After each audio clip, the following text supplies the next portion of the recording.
A heartily welcome to all delegates. Good morning, one and all. On behalf of Gokhale Education Society, Sir Dr. M.S. Gosavi, College of Pharmaceutical Education and Research, Nasik, I, Dr. Ashwini Sheke, extend warm welcome to you all to the session 2 of day 4 and the 1 week International e-FDP ESTP on empowering pharmacy education, navigating regulations, global trends, and advancing outcome based education and research under the aegis of IQAC. The, the speaker for this session is Honorable Dr. B.N. Misra, sir. It is my privilege to introduce this eminent personality to you all.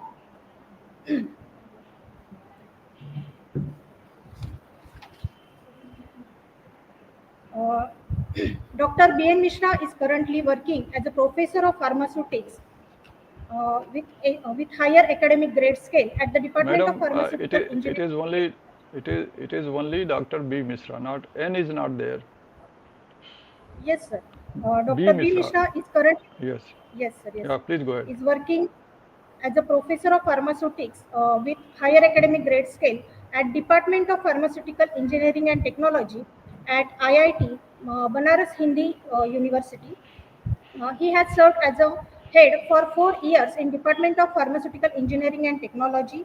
He has 40 years of teaching and research experience. He is a reputed teacher and researcher and successful administrator. He has served as a chairman of Medical Board of IIT since its inception in June 2012 till 2023 June. His area of research is the development of novel drug delivery system, including the nanoformulation and their evaluation for bioavailability and pharmacokinetic and pharmacodynamic parameters. He served as a president of Society and Pharmaceutical Education and Research for 2 years from 2021 to 22 and served earlier as a vice president also. He is a fellow. He is a fellow of Biotech Research Society of India and also of Society of Pharmaceutical Education and Research. His area of research is the development of novel drug delivery system, including nanoformulations and their evaluation for bioavailability, pharmacokinetic, and pharmacodynamic parameters. He has guided 2 PDF, 33 PhD, and 88 MPharm and MTech students. Currently, 1 PhD and 7 MPharm MTech students are working under him. Sir has evaluated more than 250 PhD theses of different universities of India and abroad. He also completed many research projects. He has been conferred with many awards, including the Best Young Pharmacy Teacher Award in 1999 by APTI, then Best Publication Award for 4 consecutive years, 2011, 12, 13, and 14. Then he also got Lifetime Achievement Award by 3 different organizations. Pharma Legend Award in 2020, Pharmacy Excellence Award in 2021, then Professor M.L. Shroff Memorial Pharma Ratan Award by Pharma Law in 2023 by New Delhi. Sir has a two about the publication of Sir has published 275 articles in a reputed international and national journals. Then 41 book chapters, then 2 books and 5 patents with his name. And the abstract 234 abstracts has been published. Till date, uh, he has a 11,169 citations with 54 H index and 172 I index. So with this, I request to sir, and I hand over the session to sir. Thank you, sir. To start with, I am audible. I am audible Yes, to sir. all. Yes, yes. Okay. You can start, sir. Okay. So to start with, I always used to take blessings of Ma Saraswati, goddess of knowledge. So I offer my pranam to her lotus feet. And then I used to take blessings of also the founder of Banaras Hindi University, the great university where I has been the student as well as faculty also since last 40 years. So I take the blessings of Pandit Madan Mohan Malviya ji. The photograph is here. Those who have not been aware of, he is a founder of BHU, including IIT and IIT everything. and great visionary. So my pranam goes to his lotus feet. And this personality you might be recognizing. Recently on 6th March we celebrated his birthday. He is Professor M.L. Sraf, father of pharmacy, who started pharmaceutical education in India and also in Southeast Asia first time from this department where I have been the student and also I am working.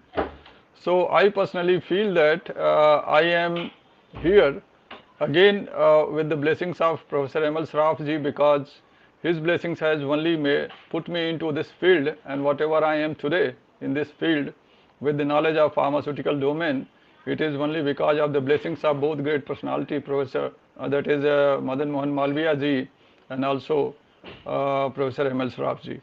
And of course, Goddess Saraswati's blessings are always with us. So with these words, I then offer my pranam to all the audience, people who are seeing me live, my this lecture. I thank the organizer of this program, which is FDP and e-STP program, and I especially thank the madam who just introduced me about my achievements during last 40 years. So I have taken a subject or topic, you can say, which is related with bioavailability and pharmacokinetics.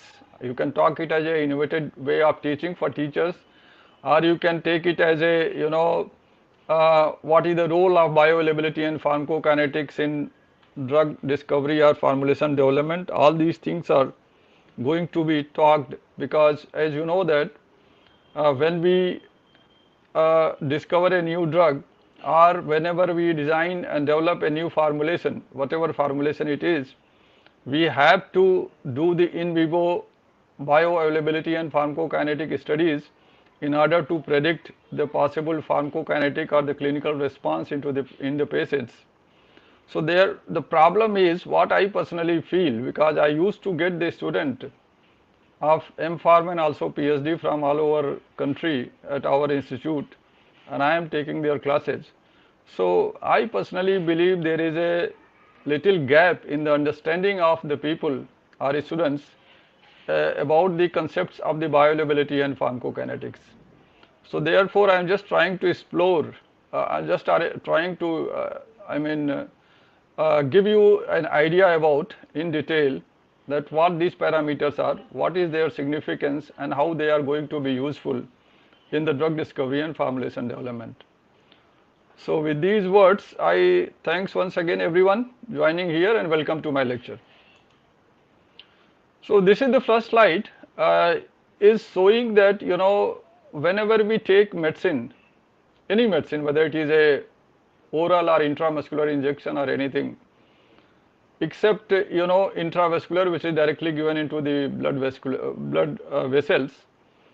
So any medicine whenever you take, it goes to the place of application which we call as a absorption site. Like if you are taking through oral route or per oral route if you are taking, it is going into the GI tract. So GI tract becomes the absorption site. If you are taking the medicine into any body cavity like nasal, intranasal, or so nasal site become absorption site. If you are taking into the eye, it is eye site which become the absorption site. If you are taking an injection into the muscles, in the muscular site becomes the absorption site. So absorption site is a place where medicine reaches first, and then next question is, because this is the first entry to the body, then after that what is going to happen? The formulation, which we know as a medicine in a common term for understanding to the person, normal common people, has to either dissolve into the fluid of the absorption site, which we call biological fluid of the absorption site, like gastric fluid or intestinal fluid or colonic fluid or nasal fluid, ophthalmic fluid, muscular fluid, wherever it is. The formulation has to dissolve, including the drug. So dissolution is the first step, especially for conventional or IR formulation. And then after getting dissolved, and if it is a sustained and controlled release formulation, then the drug has to come out of the formulation by a defined rate of release. So therefore here it is written as a released. So drug has to be released out of the sustain and control release formulation. Ultimately, that released drug is going to mix with the biological fluid of the absorption site. So first requirement is, in order to have the good effect of any drug, is that drug has to be dissolved either into the biological fluid of the absorption site if it is a IR, immediate release or conventional formulation, or it has to be released from the sustain and control release type of the formulation and has to be mixed with the biological fluid of the absorption site. The next step is absorption. Absorption, is a process of taking the drug away from the absorption site into the systemic blood circulation, which we already know that any adult person having the blood volume of around 4.5 to 6 liters sometimes even. So this blood always acts as a sink. Drug concentration, whenever we take a medicine, drug concentration at the absorption site is always high.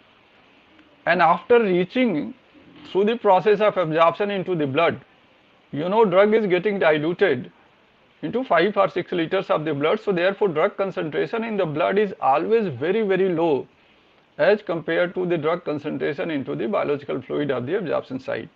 So therefore what happens, this situation is called maintenance of sink condition. Sink condition, blood acts as a sink for any drug which is in the surrounding area. So absorption site is surrounding in this case. Drug concentration being high, it moves from this side to the blood side. The process of absorption.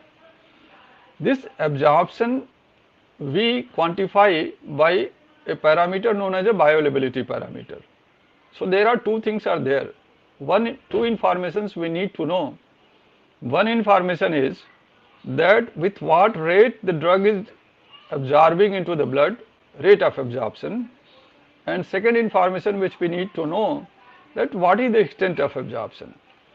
So let us say if you have given any formulation with 100 milligram dose of the drug, so this 100 milligram dose of the drug is moving with what rate into the blood from the absorption site, that is known as a rate of absorption.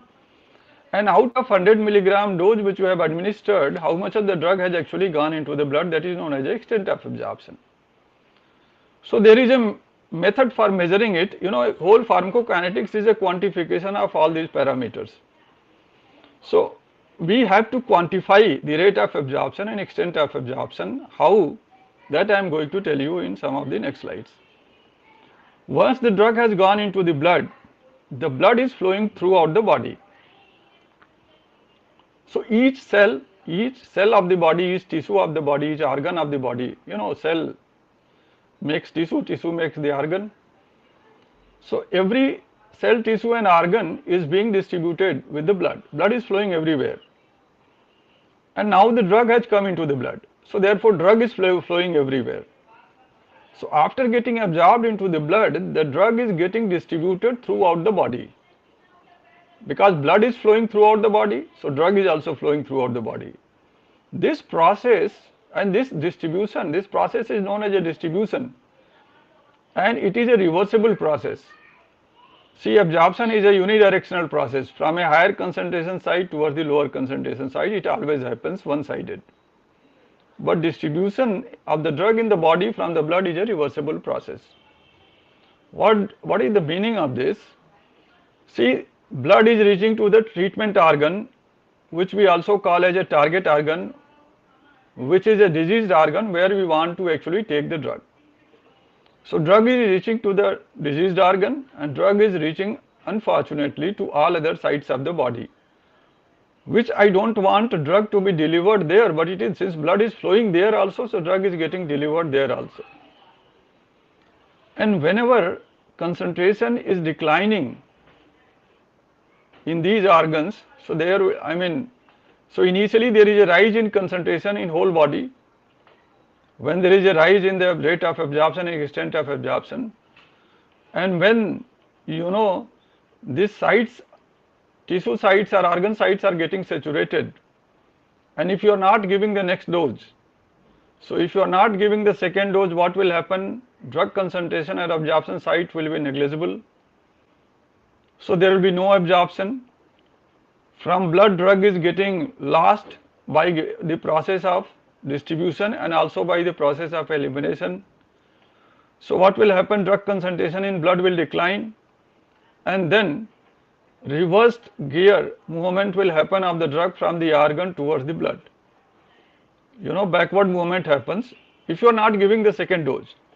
And because of this backward movement, there is a decline in the drug concentration from the target site, and therefore termination of treatment effect may also happen. I can explain you like this, that if you take a simple tablet of paracetamol, crocin, 500 or 650 milligram, and if you are suffering from a pain or fever, after 6 to 8 hours, if you don't take the next dose, your fever will be again there or pain will be again there. Why it is so? Because if you have not taken the next dose, there is no drug concentration here at the absorption site, so no absorption is happening of any drug molecule, and there is a loss of drug is already happening from the blood by the process of distribution and elimination. Since drug concentration has declined here and your drug is already there in the whole body by the process of distribution, so once the drug concentration decline in the blood, the drug moves from the whole body towards the blood side. In the same process, drug moves from the treatment site also towards the blood, and then what will happen? The drug is coming out of the body by the process of elimination. So elimination, there are two major organs, kidney and liver. Through the kidney, it is coming through the urine, and urine contains the drug as a unmetabolized drug and also the metabolized drug. So whether drug metabolism is also a process of elimination through the liver. So metabolized drug and an unchanged drug is coming out of the body through the urine. Some small routes of elimination are also there, like in case of female it is a breast milk, biliary secretion, salivary elimination, elimination through the sweat means pasina, tears and lungs. So lungs especially for the volatile drugs. So this drug is coming out of the body by these two processes mainly, and having some contribution of these route of eliminations also. If drug does not come out of the body, each and every drug is a poison, will act like a poison. So it will have, and that's why any person or any patient, unfortunately, if he or she start having dysfunctioning of liver or kidney, their situation becomes serious. Either they have to go for the implantation of the liver or the kidney depending upon the condition of the patient, or they have to be medicated lifelong, whatever, or they have to go, especially in the case of kidney, they have to go on a regular dialysis.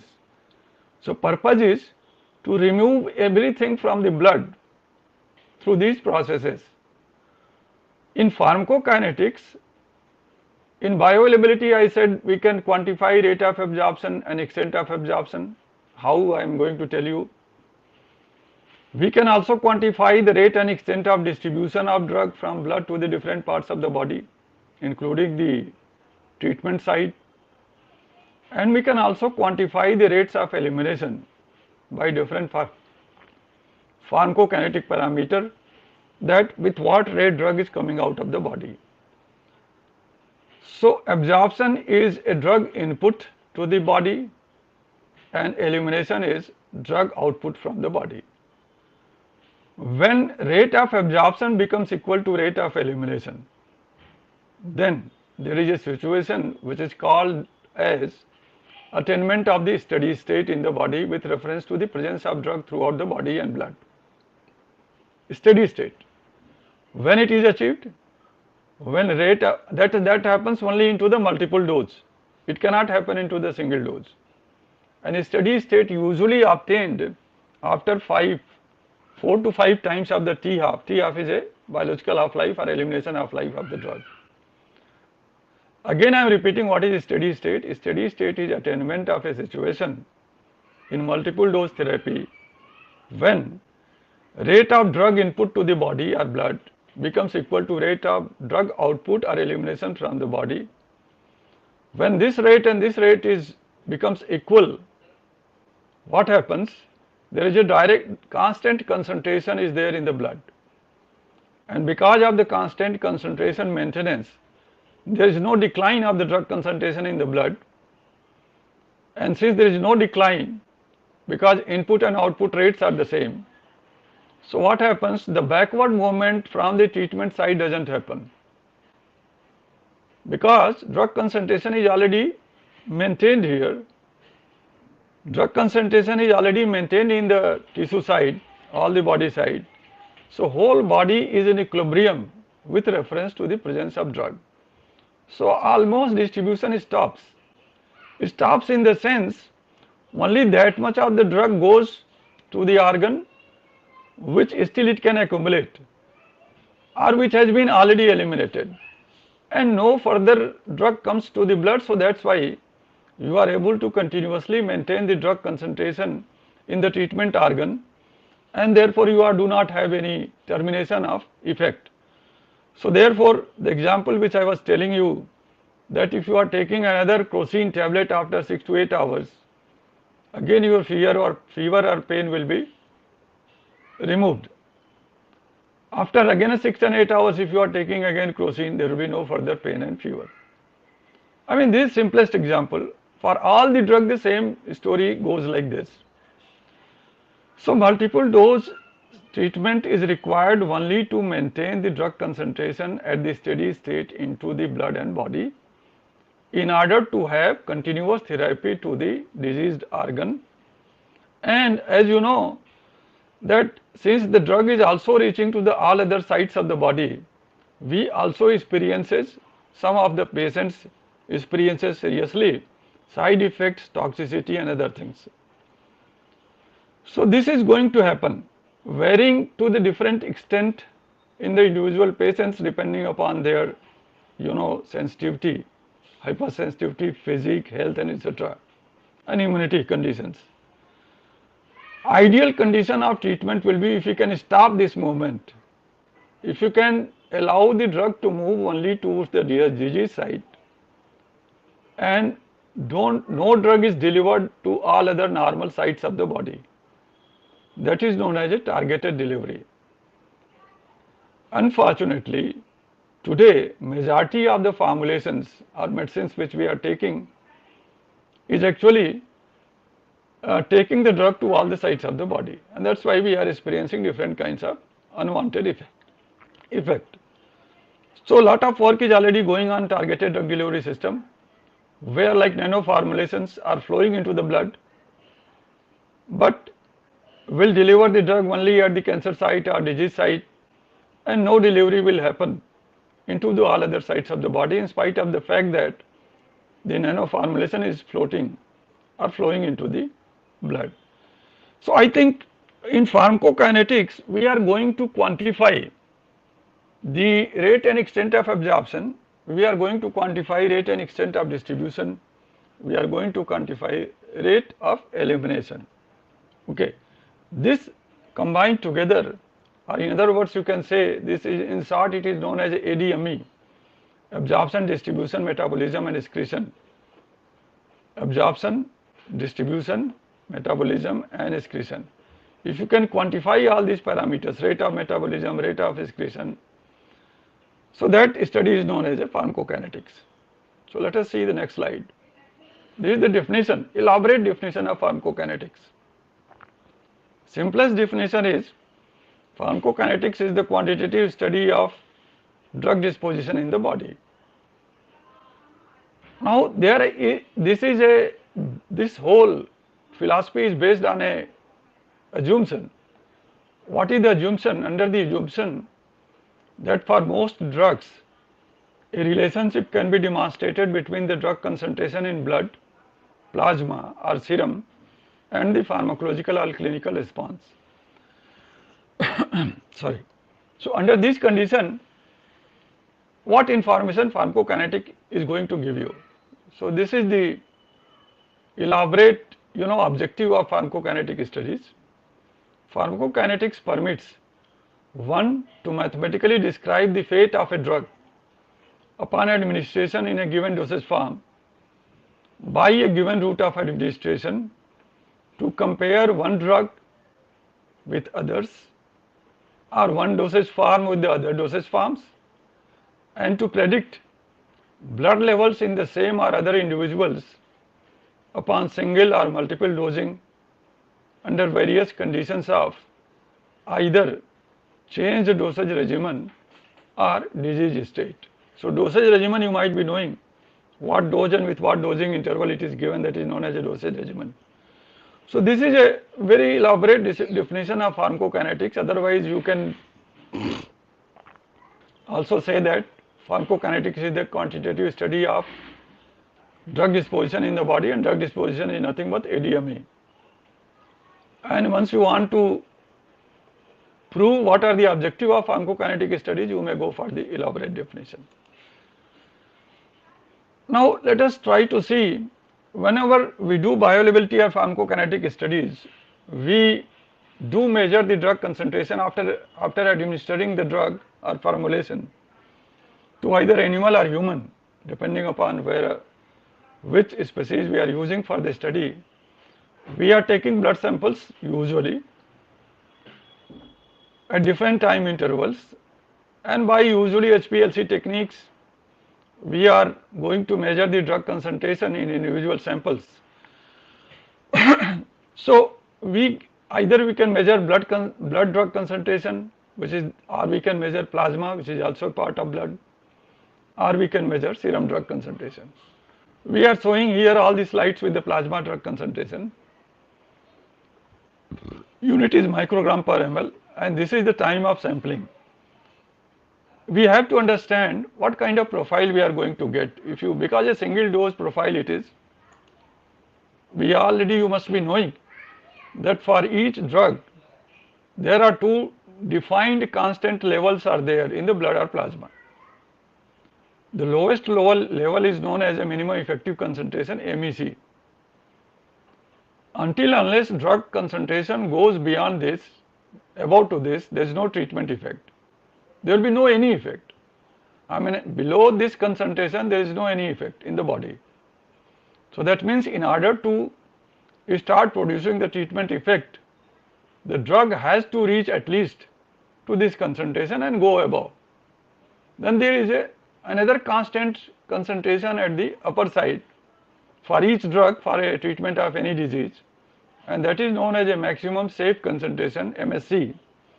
It is also known as MTC, minimum toxic concentration. So this is that highest concentration that your blood concentration or plasma concentration of drugs should always remain below this. If it is going above this, then it may start producing different kinds of adverse effects. Okay, so that's why above this is a toxic range. This difference is known as a therapeutic range or therapeutic window. Therapeutic window or therapeutic range is a very important parameter. Our objective of treatment of any disease. See, you have discovered a drug as a pharmaceutical chemist or pharmacognosy qualified person, and then you have, with the help of pharmaceutics persons, you have developed a formulation. So either you discover a drug or you develop a formulation of any type. What is your next objective? Your next objective is to know that it has to be given with how much dose of the drug, what quantity has to be given, and with what frequency it has to be given. So whether it has to be given once, twice, thrice or 4 times. So how to know that? So it is helped by the pharmacokinetic or bioavailability studies to understand that what dose and what frequency of dosing has to be done in order to, an objective is to maintain the drug concentration in the therapeutic range. Now let us see the profile. This is a single dose profile of your drug or a formulation. So one dose is given, there is a rise in the drug concentration. This is known as the absorption phase, this is known as the elimination phase. This is known as a peak. So there are certain parameters. This is a peak drug concentration is known as a Cmax, corresponding time is known as a Tmax. These two are bioavailability parameters. Cmax and Tmax. If you take the area between below this curve, that is known as a AUC, area under the curve, from time 0 to time t, whatever this time is. So this AUC is giving an idea of the extent of absorption. But these three parameters, though people say that I can know rate of absorption by Cmax and Tmax, I can know extent of absorption by AUC, but it is not a direct estimate of the rate and extent of absorption. Why? Because Tmax has the unit of hour and Cmax is having a unit of microgram per ml, and AUC has the unit of microgram per ml into hour. In rate, you want amount of drug getting absorbed per unit time, per hour or per minute or per second. That is known as a rate. Rate means you are measuring with reference to the time. So that is milligram or microgram or nanogram of the drug absorbing per unit time is known as a rate of absorption. This unit amount per hour or amount per time is not coming in any of these three parameters.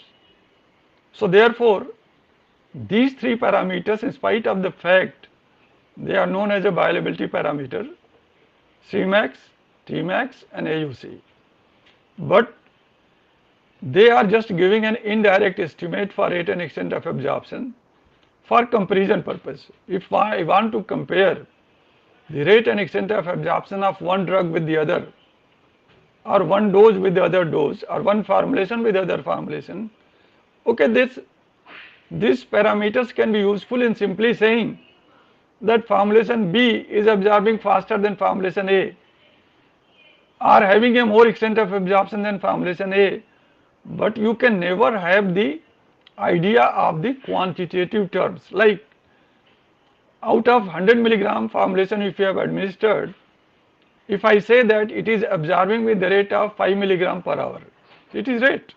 This can be quantified by a parameter known as a Ka. And out of 100 milligram, actually total absorption has happened how much, that is extent. So if I say that out of 100 milligram, 90 milligram drug is absorbed. So this 90 milligram is extent. How this 90 milligram is going to come? So that we are just going to see in some other parameters. Actually, so these Cmax, Tmax, AUC, these are the indirect parameters to estimate rate and extent of absorption, and they are also known as a bioavailability parameters. If you want to measure directly the rate of absorption, you have to know the Ka, absorption rate constant. If you have to know the extent of absorption, then you will have to know the value of F. F is absolute bioavailability or relative bioavailability. Once you know F, then you can know the percentage absorbed total, and you can get the value in terms of milligram also.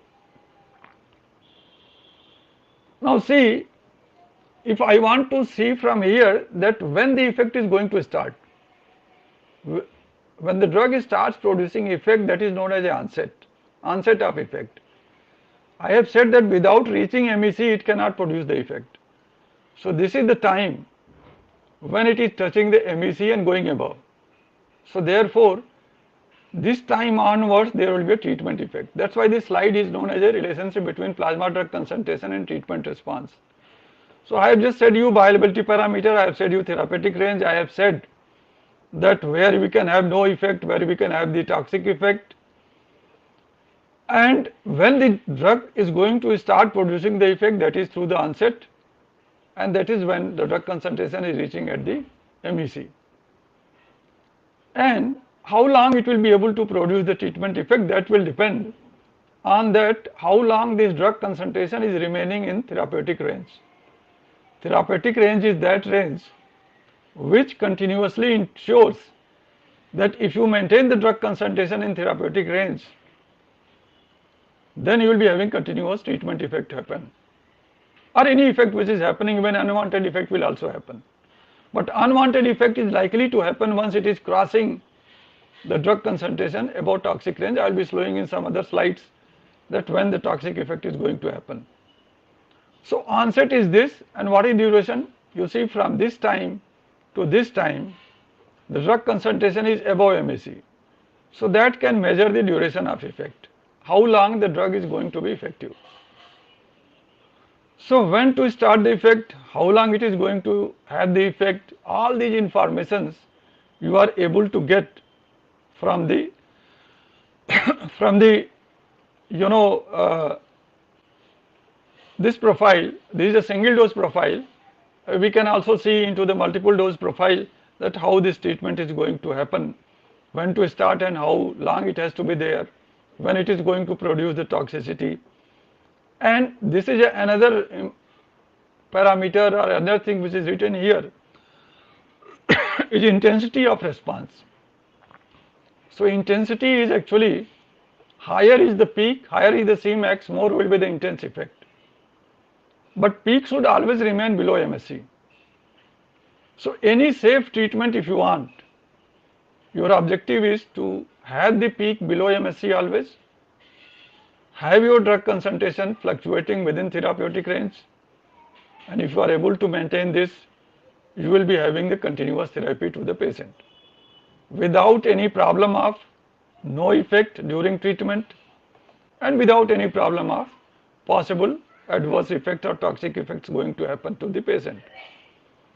So therefore, in order to maintain the drug concentration continuously into the therapeutic range, in order to always keep peak level before MSE, we have to do the pharmacokinetic studies and to define the dose and dosing interval, which commonly we call as a dosage regimen. I will be giving you formula also later on, that how we can achieve to those formula and we can calculate it. So see here the bioavailability parameters, what I was talking about. The bioavailability parameters, rate of absorption is, these are two indirect parameters. Yes, I'm sorry.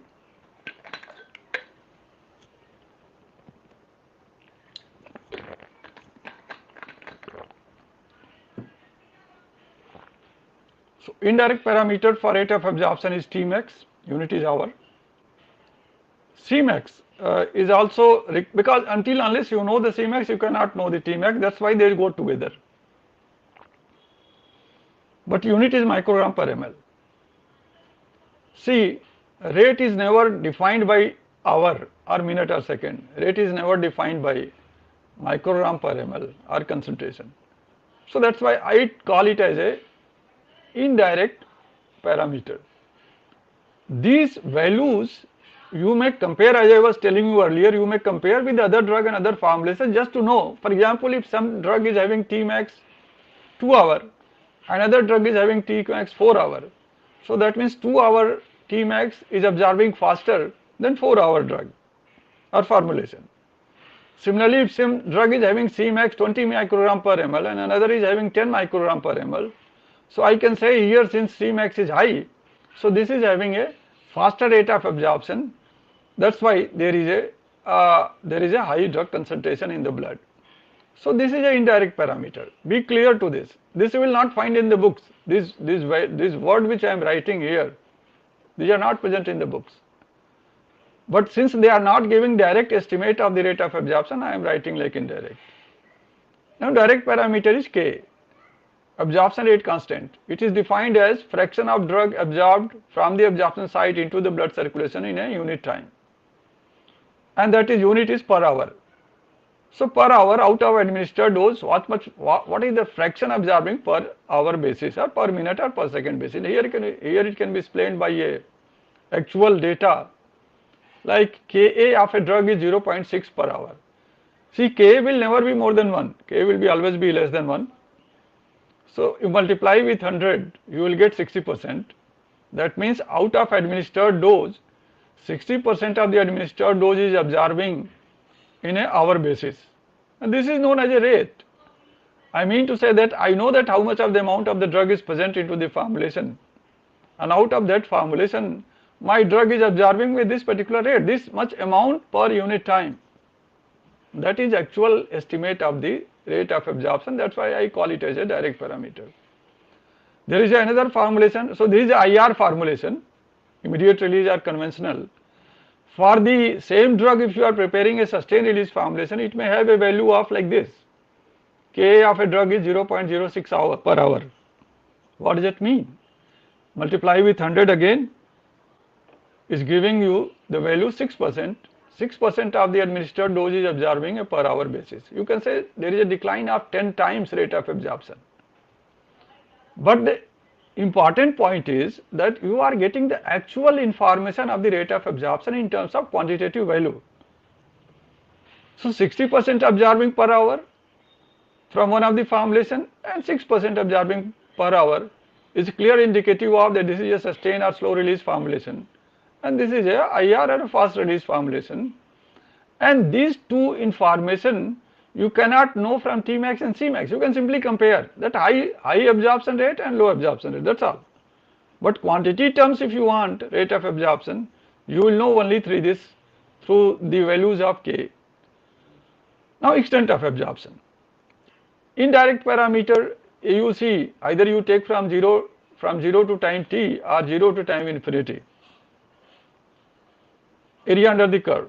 This is also indirect parameter. Why? Because unit I said is microgram per ml into hour. That is a drug concentration into time is the unit. Whereas extent of absorption, I want to know that out of the administered dose, how much of the drug actually has gone into the blood or body. So that we can measure F, absolute bioavailability, which is defined as AUC of test formulation of which you want to measure the bioavailability, absolute bioavailability, divided by the AUC of IV bolus. We always compare absolute bioavailability, we always compare the bioavailability of your formulation in reference to the intravenous bolus injection, because intravenous bolus injection is 100% bioavailable. That means you are injecting 10 milligram of the dose, so 10 milligram is going into the blood. But if you are administering 10 milligram of the dose through any other formulation which require a process of absorption, maybe that 10 milligram may absorb, may not absorb. Usually it is always less than 10 milligram. So this is the formula multiplied by dose IV upon dose test, and I can show you with the example. Like here you can see that F is equal to, if let us say if you are getting out of this calculation, if you are getting of your test formulation F value is 0.8, simply multiply with 100, you will get 80% of the administered dose is absorbed. So that means if you have given 10 milligram, that means 8 milligram is absorbed. So this is again a direct parameter of estimating the extent of absorption. So here the story of bioavailability finishes in terms of what is the meaning of indirect parameter and direct parameter, and then how extent of absorption can be measured by direct parameter. Next pharmacokinetic parameter is distribution. So I said that we can also quantify the rate and extent of distribution. Actually rate is measured by alpha, which is not very great significance, but alpha also can be measured. I cannot give all those details in a 1 hour 15 minutes presentation, but I can tell you that alpha can also be, rate of distribution can also be calculated. There is a very important parameter for the distribution that is known as a VD, which we talk as a apparent volume of distribution. Now issue is that what does it mean and how to calculate it. So for calculation of it, if you give any dose with IV bolus and divide it by C0 or CSS. See, C0 is known as a fixed zero time blood concentration. Fixed zero time blood concentration, which is almost equivalent to steady state drug concentration in the blood. So therefore C0 is easy to estimate because it is obtained by extrapolation of the elimination part of the curve. So C0 you can obtain from there, dose IV is already known, so you can find out the value of VD. If the drug is not IV, if it is a, let us say, absorbable drug, actually for all those drugs and route of administration which enters into the body by the process of absorption through blood, I call it as a extravascular formulation, EV. EV formulation are those drugs formulation which first absorb from the absorption site into the blood and then it is going into the other process of distribution and elimination. So if it is a EV route of administration and you want to know the VD of that drug, then you have to multiply dose with absolute bioavailability divided by same C0 or CSS. If you see the unit of this, it comes in, dose is milligram, F has no unit, and concentration is having this unit, so milligram cancelled, it is ultimately liter. So volume, VD is having a volume of unit, liter.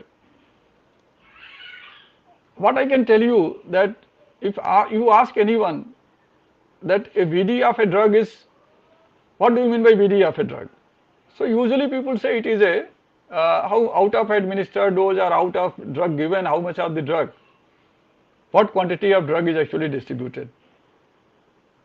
Mostly people talk like this, what quantity of drug is getting distributed. But my friend, I can tell you here, from here, if you can understand really what I am telling you, since unit is coming in volume, it can never be talked as a amount of drug distribution. We need to understand that what exactly this volume is representing. So for example, I have given 3 examples here of the 3 drugs, 3 or 4 drugs. But before that, let me tell you that our total blood volume is 5 to 6 liter, and total body water is around 42 liter, which is actually 60% of the body weight. And average body weight, if you consider 70 kilogram, so it comes as a 42 liter. So that means if a drug may have a VD value if it is present in total body. So total body water is 42 liter. So any drug should not have VD value more than 42 liter. Any drug should not have a VD value less than 5 liter, because we are sending it to the blood first. So once you are sending to the blood, it is at least having in the blood, even if it is 0 distributed into the other parts of the body. So VD will be at least 5 liter, because it is present into the 5 liter of the blood. So therefore, but these values are quite different. You can see the propranolol, it is having as high VD as 250 liter or even greater than that.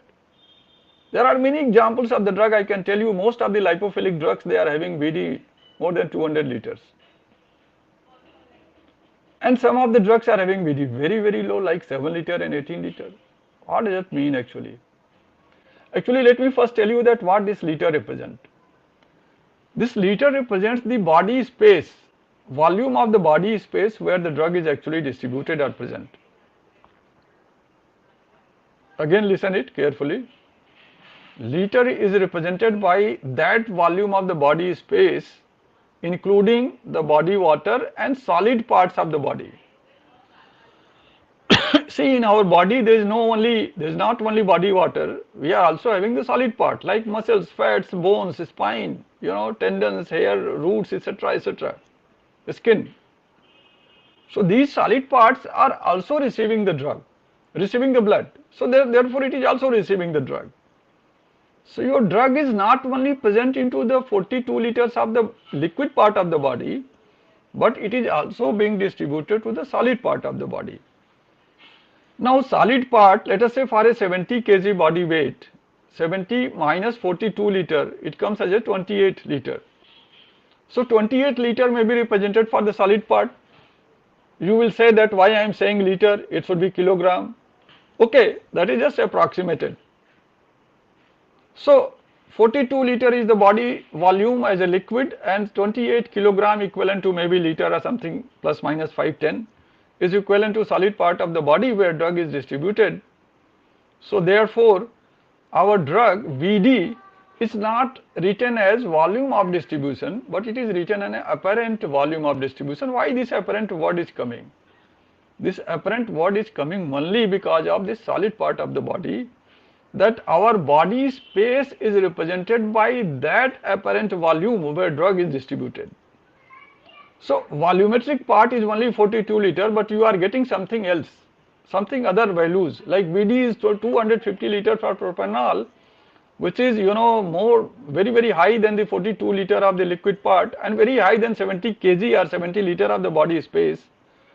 is clear indicative of that drug is very highly distributed throughout the body.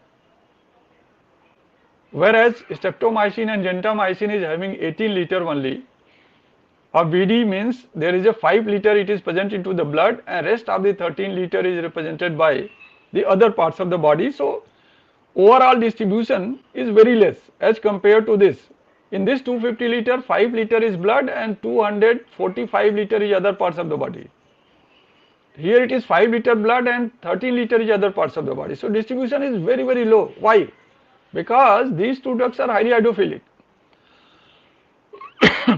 And absorption or distribution both are going to be affected. Crossing of a biological membranes is going to be more preferred by a lipophilic material than the hydrophilic material. So these are highly hydrophilic. They have been, that's why they are usually given by the injection. Intravenous, very rarely intramuscular also. Intravenous injection it is given, so drug is directly given into the blood so that absorption is not an issue. And distribution is not going to happen much because drug is very highly hydrophilic. So that's why you are getting only such a small volume of distribution, because drug is getting less distributed in the body. Diclofenac, you already know, Voveran is a painkiller, NSAID, is having VD even less than 18 liters, 7 liters. So 5 liter of the blood and only 2 liter of the body space. What does it mean? These most of the NSAIDs, they are highly they are bound to the plasma protein more than 99%. So what happens? Whatever drug is present, diclofenac is present in the blood, it largely is present in the form of bound form with the plasma proteins. And bound form of the drug does not cross the biological membrane. So distribution is very less, very negligible. So only 1% or less than 1% distribution is happening out of all the drug which has been absorbed. So that means all the body space is receiving a very small amount of drug as compared to what it has been absorbed. So that's why the other parts of the body is represented by only 7 liters, 5 and 2 liters. So now I think it is clear to you, I hope it is clear, that this VD value never talks about the amount of drug distributed. It only speaks about that what is the extent of distribution in terms of that how much of the body, apparent body space or volume or body area is actually getting distributed with the drug. Lower is the VD, extent of distribution is very low. Higher is the VD, extent of distribution is very high. So lipophilic drug is always having high VD. Hydrophilic drug and highly plasma protein bound drugs are going to have a VD value very low. This is directly related with the treatment response. Whenever you develop, see now let us come again to the drug discovery and formulation development. So this parameter is again very important. You have to see that your drug is whether highly bound to plasma protein, whether drug is really hydrophilic or lipophilic. These parameters need to be studied first in order to understand how it is going to distribute into the body.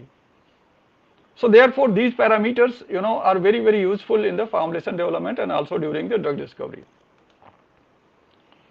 So therefore see, this is I was talking about single dose. This is an ideal profile. This is a plasma drug concentration and frequency of dosing. I am giving a multiple doses now. Dose 1, dose 2, dose 3, dose 4. So it is in the rising phase. It is not a good profile as far as the drug concerned, because here onwards, 4th dose onwards, it is going into the toxic range. Ideal would have been this one to maintain in the therapeutic range. Now this is ideal one, and another ideal multiple therapy will be like this, that I have given first dose, second dose, third dose, and then 4th dose onward there is a constant fluctuation. You see, this constant fluctuation is happening when the drug has achieved the steady state with reference to its presence throughout the body and blood. I was talking about the steady state. Rate of absorption has become equal to rate of elimination. This time is known as a time to achieve the steady state. This is equivalent to 3 to 4 times of the TR, 4 to 5 times of the TR. So therefore our objective in development of a dosage regimen of any newly discovered drug or newly discovered formulation is to maintain the drug concentration in the therapeutic range. I don't want to go above to this, I don't want to remain below to this. So if this is the profile you are getting in multiple dose, you are going to have the continuous therapy, otherwise not. Now let us come to the next parameter, which is last. So absorption we have seen, how to quantify. Distribution we have seen. Let us see how we can quantify the elimination. So for elimination there is a elimination rate constant Ke like Ka. So Ka is a input rate and Ke is a output rate. This Ke is equal to urinary excretion rate constant. It is generally denoted by either K small e or K small r, plus metabolic rate constant, which is denoted by Km. Unit of all these parameters are same, per hour, per hour, per hour.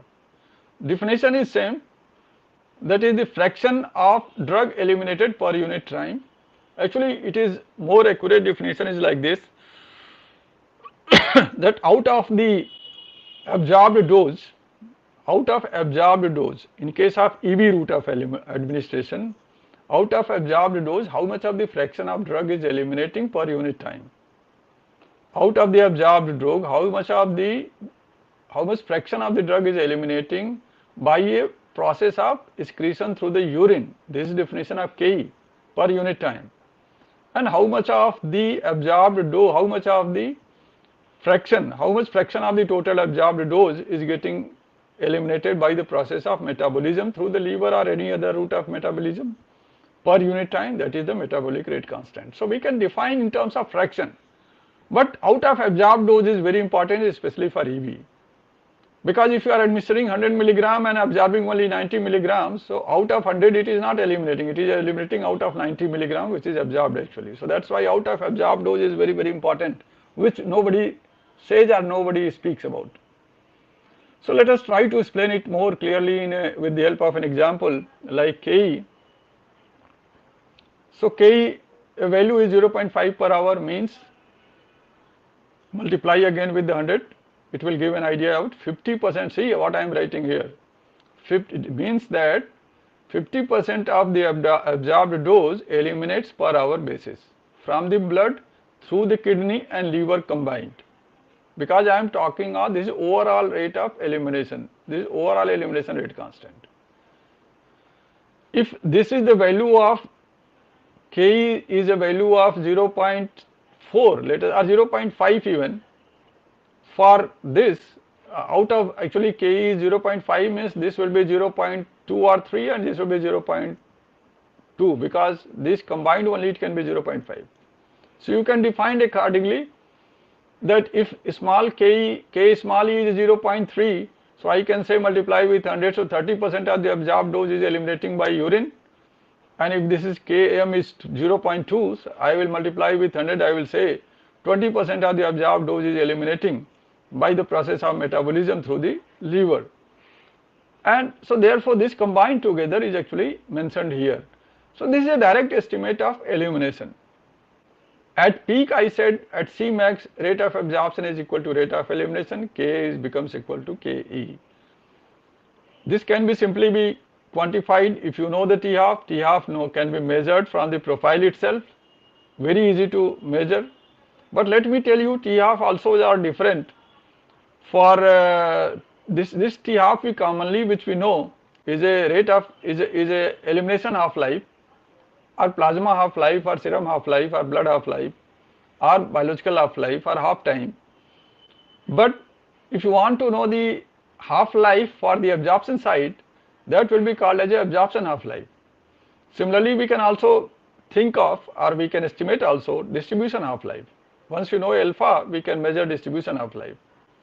So Ke can be measured from here 0.693 upon T-half. If you get the T-half value from the profile itself, you will get the value of Ke. Or there is other processes are also there by which we can measure the Ke. Or T-half can be 0.693 upon Ke. So therefore, if this is a T-half absorption, I can measure K. K will be equal to 0.693 upon T-half absorption, I will write here.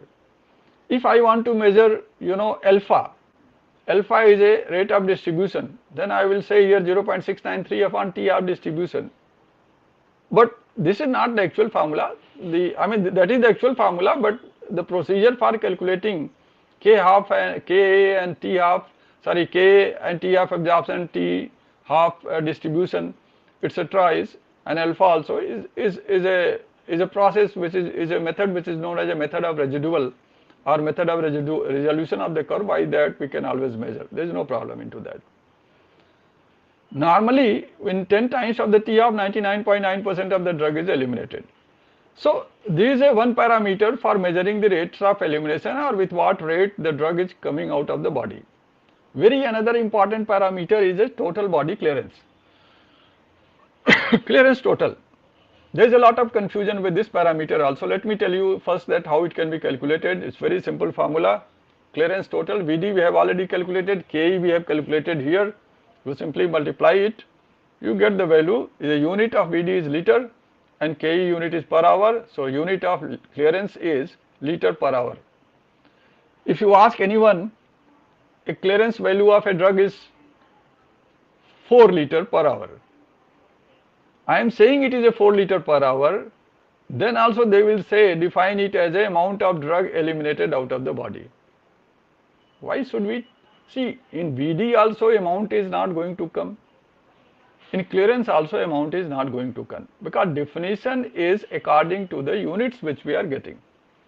So therefore, here is some example is given.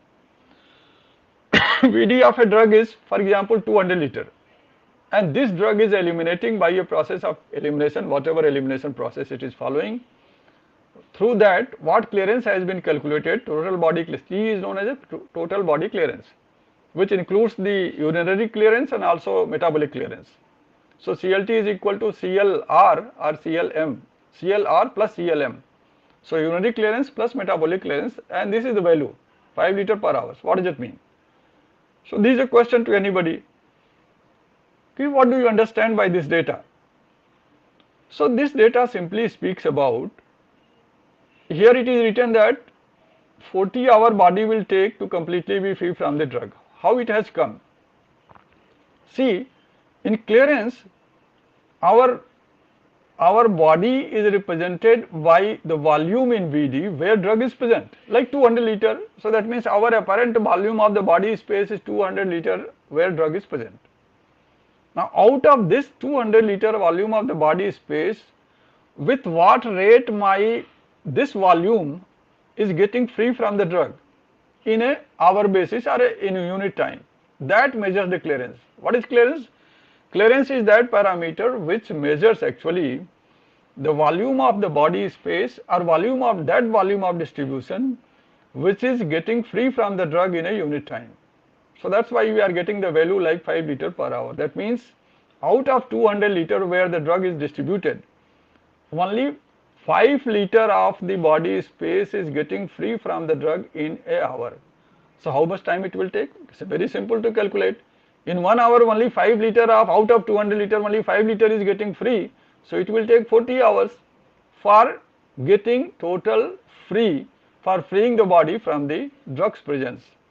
So VD if it is known, clearance it is known, you can very simply define or explain that how long it will take to completely free the drug from the body. Though let me tell you very frankly that it is never 100% clearance, it is never 100% removal of the drug of the body, the drug from the body. A very small amount of the drug is always remaining into the body, and that's why there is another parameter which I am not going to tell here, that is MRT, mean residence time. That what is the mean residence time of a drug into the body, that comes generally very high than the T-half. So now let me come to the final conclusion, that final slide, that how we can calculate the dosing rate for intravenous infusion. If let us say for intravenous infusion, large volume parenteral, if you want to calculate with what dosing rate it has to be given, milligram per hour. It is given by drop, drop, drop. Each drop is a dose. Each drop is consisting of how much amount of the drug, or saline, or sugar, dextrose, whatever it is being given. So, milligram or microgram of the drug present per drop per hour basis, that we can estimate by a parameter known as R0. For this, we require CLT and CSS desired. CSS desired is desired therapeutic drug concentration. How to know this or how to achieve this? It's very simple. You must have to know the therapeutic range of the drug, of which you want to calculate the dosing rate or dosage regimen. Therapeutic range has to be known. How it is to be known? How it is known? Once you know the MEC and MSC, you know the therapeutic range. So you have to fix somewhere in the therapeutic range, that is known as a CSS desired. That is your desired goal where you want to maintain the drug concentration, and that's why multiply this drug concentration with clearance total of that particular drug, you will get the value of that is a milligram per hour of dosing rate, which can be estimated in terms of drop per unit time.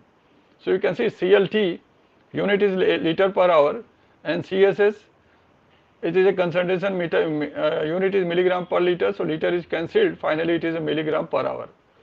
This is the dosing rate for intravenous infusion. Similarly, you can, for any other formulation which you have developed, we can calculate the dose, and also we can calculate the dosing interval. Simple formula is clearance total. So that's why clearance total is a very important parameter. How it is obtained? VD into KE. Calculate VD and multiply with KE, you will get the clearance total. Again, desired concentration, therapeutic range आपको पता होना चाहिए. Once you know desired therapeutic range, you can know this concentration. Multiply with dosing interval. आप कितना dosing interval रखना चाहते हो, 6 our, 8 our, 12 hour और 24 hour. Put that value here, and you must also know the F value for extravascularly administered drug. जहां absorption की जरूरत है, एफ आपको पता होना चाहिए. For IV F is already 1. So this is the simplest formula. CLT, clearance total, multiplied by CSS desired, multiplied by tau is a dosing interval, divided by F, will give you the value of dose in terms of milligram. आप सबका unit यहाँ लगाइएगा तो आपको milligram आएगा. ठीक है. अब मान लीजिए, let us see that you have calculated the dose, but you are not getting, once it given to the patient, then desired concentration नहीं आ रहा है. You are getting some different concentration. So you can modify also. You can change the dose by a new modified formula calculation, and that is dose new will be CSS desired, जो हमारा desired concentration है, but divided by CSS found, whatever I am getting, that you have to take the ratio of this and multiply dose used. Dose, whatever you have calculated, use, you just multiply it, you will get a new dose. Now give this new dose to the patient, and then you will be able to get the desired concentration, hopefully. So this is the way by which we can calculate the dosage regimen of any newly discovered drug or newly discovered formulation, developed formulation. So how we are able to know it? We are able to know by clearance, we are able to know by therapeutic range. How to know the therapeutic range? Then you will have to know the pharmacodynamic or clinical responses of your drug with the different doses. That what is MEC and what is MSC. That must be known, then only you can define your CSS desired, otherwise you cannot define it. So therefore all these parameters, once you know, and once you know that how much is absorbing in terms of if it is a EV route of formulation, whatever dosing interval you want to keep, that you may decide. So that way you can always calculate the exact dose and dosage interval for your newly discovered drug and formulation, and that is the objective of this talk was actually that what is the role of pharmacokinetics in the formulation development or the drug development.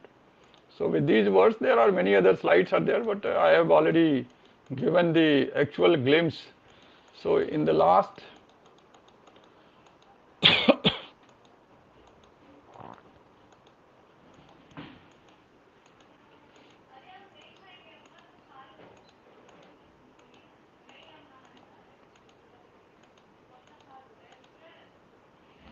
this is my team, though many of them former PhD students have completed, have gone, because I am still having 2 years of my service, will be retiring in next 2 years. Already I have completed 40 years.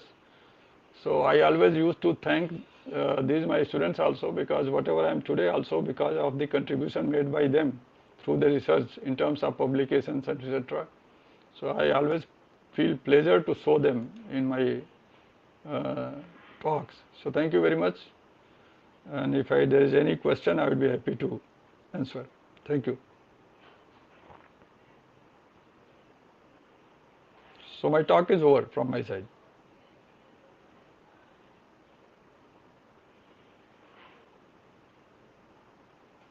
Hello. Just a minute, sir.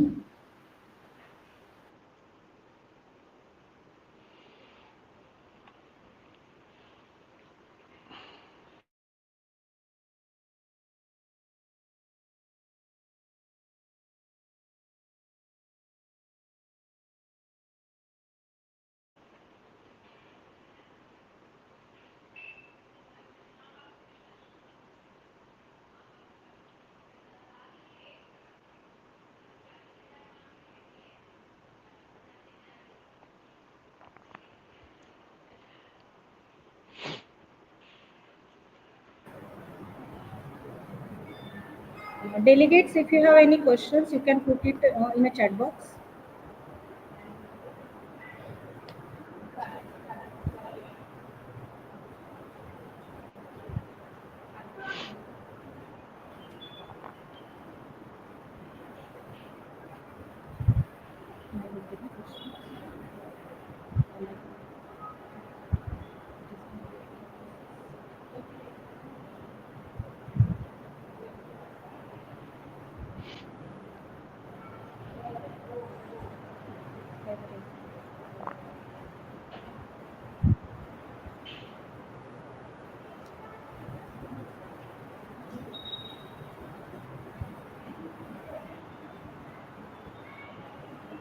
Delegates, if you have any questions, you can put it in a chat box.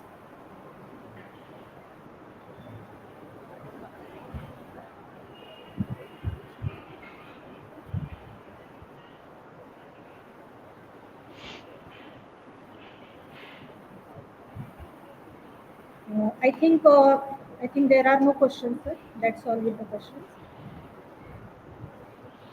I Okay. extend my sincere thanks to our expert speaker of session 2 of fourth day of our e-FDP ESTP, Dr. B. Misra, who spared time from his busiest schedule to grace this international program. Today we had an opportunity to hear your thoughts, and this will surely enlighten our future paths, sir. Sir, explain the key constituents of bioavailability and pharmacokinetics and their role in a formulation development. Sir, you have explained a relationship between the plasma drug concentration and treatment response in a very lucid manner. The bioavailability parameters which you presented made us understand very easily all the aspects of related to pharmacokinetics and pharmacodynamics, sir. On behalf of Gokhale Education Society, Sir Dr. M.S. Gosavi, College of Pharmaceutical Education and Research, Nasik. Sir, please accept the certificate of appreciation as a token of our gratitude for your valuable session, EFDP, ESDP. Thank you, sir. Thank you. Thank you so much. Can I leave now? Yes, sir. Yes, Okay.